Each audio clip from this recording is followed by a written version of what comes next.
ও যদি 2000 টাকার জন্য বাঘ বিতণ্ডা হইতো তাহলে সে ইচ্ছা করলে তারপরে দিন আর কাজে নাও আসতে পারতো, কিন্তু সে ছুরি নিয়ে চাকু নিয়ে তারপরে দিন ওই বাসায় ঢুকছে।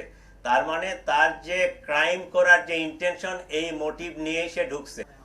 ঘটনার সময় আয়শা নিজেও আহত হয় এবং রক্তমাখা কাপড় চোপড় পাল্টিয়ে মেয়ে নাফিসার স্কুল ড্রেস পরে বাসা থেকে বের হয়ে যায়। যাওয়ার সময় ব্যাকপ্যাকে একটি ল্যাপটপ, মোবাইল ফোন আরো কিছু জিনিসপত্র নিয়ে যায়।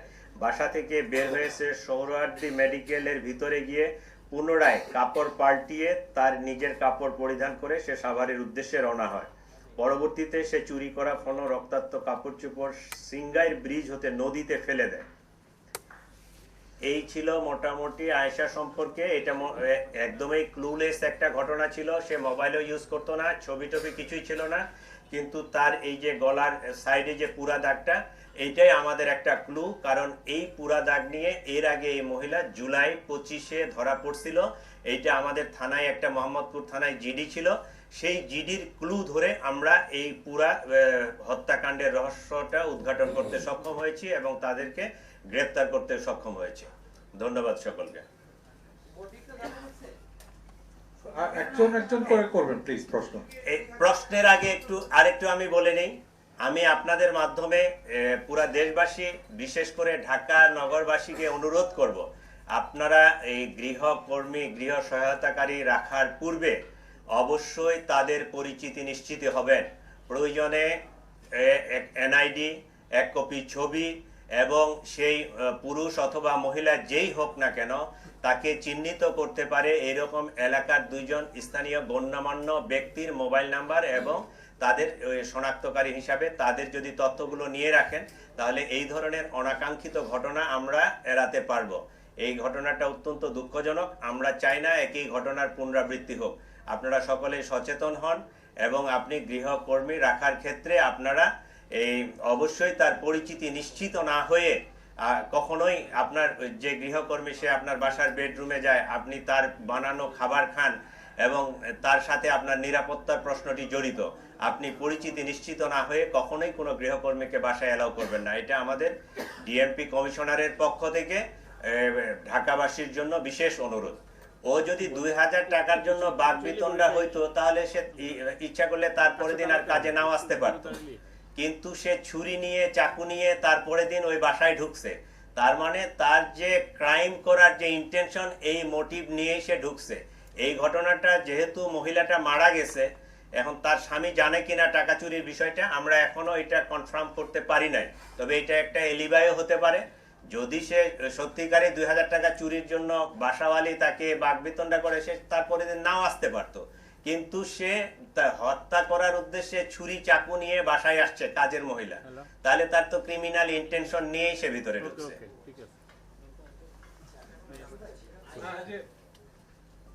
বলেন একটু আমাকে আপনার সামনে প্রশ্নটা নিয়ে নেই। হ্যাঁ, একটু বলবেন যে আয়েশার যে পুরা দাগটা আসলে এইটা কি কারণে, আর আপনি বলছিলেন যে তার স্বামী কেউ আটক করেছে, আপনারা স্বামী কি এই ঘটনায় গ্রেপ্তার? আচ্ছা, আয়েশার পুরা দাগটা নিয়ে আমরা 2 ধরনের তথ্য পাইছি, ঠিক আছে? এইটা আমরা যেহেতু এখনো ওই যে তদন্তের পর্যায়ে পুরা কনফার্ম হতে পারি নাই। একটা কথা বলতেছে যে সে জেদি টাইপের, তার মায়ের সাথে কোনো এক সময় রাগারাগি করে সে নিজের গায়ে আগুন দিছিল, যে কারণে তার এই পুরাটা। এইটা হলো একটা তথ্য। 2 নম্বর তথ্য আরেকটা আসছে অন্য, আমরা অ্যাঙ্গেল থেকে শুনছি, কোনো এক বাসায় কাজ করার সময় ওই চুলা থেকে আগুন লাগে, তার গলাটা পুড়ছে। এই 2টা তথ্য পাইছি, আমরা এটা ভেরিফাই করতেছি। হ্যাঁ, পেছনে একজন প্রশ্ন করছিলেন, একটু আবার। আপনি বলছিলেন যে আসলে সে ক্রিমিনাল অফেন্সের উদ্দেশ্যে বাসা থেকে ছুরি নিয়ে আসছে, তাহলে এর মধ্যে আসলে থার্ড পার্টির কোনো ইন্ধন আছে কিনা? মানে আসলে সে খুনের উদ্দেশ্যে যদি এসে থাকে তাহলে ওই উদ্দেশ্যটা কি? এখানে থার্ড পার্টির ইন্ধন এইরকম আমরা কিছু পাইনি। সে হ্যাবিচুয়ালি এই কাজেই করে। এর আগেও সে, আমি যেটা বক্তব্যে বলছি যে জুলাই 25-এ আরেক বাসা থেকে 8000 টাকা চুরি করছিল, ওইটা নিয়েও সে এর আগে ধরা পড়ছে, তারপর জিডি হয়েছে। ওইটাই কিন্তু এই মামলাটা ডিটেক্ট করার জন্য আমাদের ক্লু হিসাবে কাজ করছে। এবং সে তার বোনের বাসাও, নিজের বোনের বাসাও চুরি করছে এর আগে। সে হ্যাবিচুয়ালি এই চুরি করে অভ্যস্ত।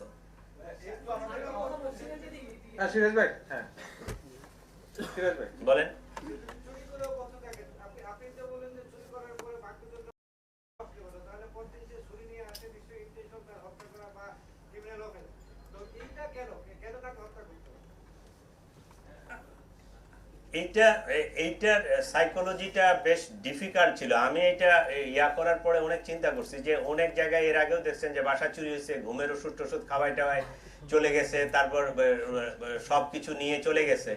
তো এইটা এখন পর্যন্ত আমরা কনফার্ম না, বাট যেটুকু অনুমান করা যায় যে যদি 2000 টাকা চুরির ঘটনাটা সত্যি হয়, তাহলে তাকে যে ওই পুলিশে দেওয়ার ভয় দেখাইছে, তারে যে রাগারাগি করছে, তার মধ্যে একটা ক্ষোভও কাজ করছে, সাথে সাথে সে যে চুরি করবে এই ইন্টেনশনটাও নিয়ে আসছে।